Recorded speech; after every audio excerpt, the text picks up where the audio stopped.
جناب ہم تو شریف کے ساتھ شریف ہیں، بدماش کے ساتھ بدماش ہیں۔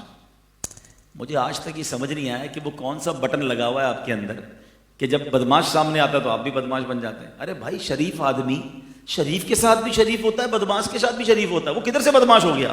اس کا مطلب آپ کے اندر بھی ایک بدماش چھپا ہوا ہے نا کہیں دبا کے رکھا ہے آپ نے بھی۔ شریف وہ نہیں ہوتا، ایگزیکٹلی شریف تو وہی ہوتا ہے۔ میرے آقا علیہ الصلوۃ والسلام کو گالیاں دی گئیں، صحابہ کو برا بھلا کہا گیا، نبی پاک اور صحابہ کو کتنا ستایا گیا۔ کیا معاذ اللہ ان کے برا بھلا کہنے پر یہاں سے بھی کوئی ایسا رپلائی گیا؟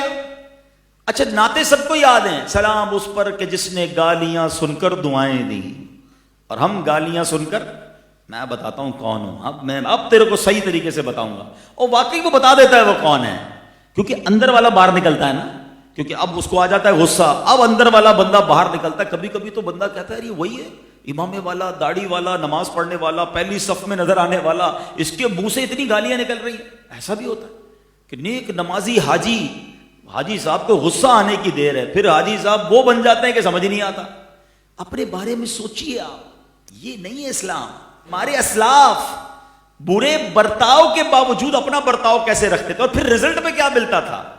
فتح مکہ کی مثال تو سنی ہے نا آپ نے، سارے جان کے پیاسے ہی تو تھے جنہوں نے کتنے صحابہ کو قتل کیا ہوا تھا، مگر جب ہاتھ لگ گئے، کانکر ہو گیا، مکہ فتح ہو گیا، جو چاہتے فیصلہ فرماتے نبی پاک، گردنیں اڑا دی جاتی سب کی، مگر اللہ کے نبی نے سب کو معاف فرما دیا۔ اچھا، ایک اور کانسیپٹ بڑا عجیب ہمارے معاشرے میں پھیلا ہوا ہے، نہیں بھائی بھلائی کا زمانہ نہیں ہے، نرمی کا زمانہ نہیں، معاف کرو گے لوگ بزدل سمجھیں گے، معاف کرو گے پھر گلے چڑھ جائے گا۔ یہ ہم نے خود ہی بنا لیا ہے۔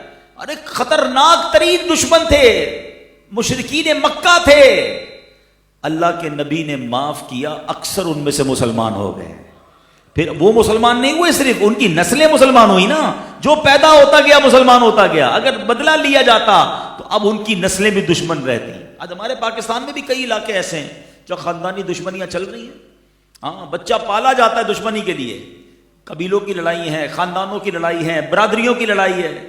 اللہ کا خوف کرو، یہ اسلام یہی تو مٹانے آیا تھا۔